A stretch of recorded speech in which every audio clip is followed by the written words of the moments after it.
Bienvenue encore sur votre chaîne Solution TV. Donc là, on a l'épreuve de philosophie du baccalauréat 2024. Le premier sujet, le philosophe peut-il adhérer aux croyants dans son temps sans se trahir? Le premier sujet, je lis.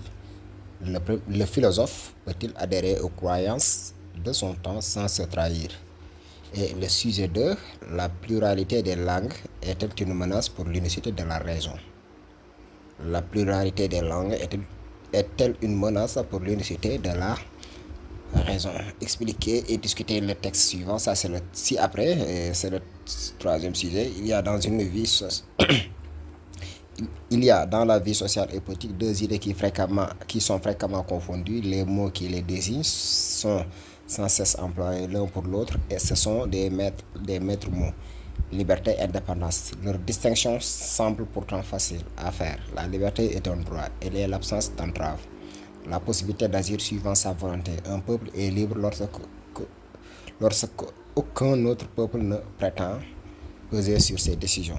Respecter sa liberté, c'est le laisser se gouverner, c'est admettre que chez lui, il soit souverain.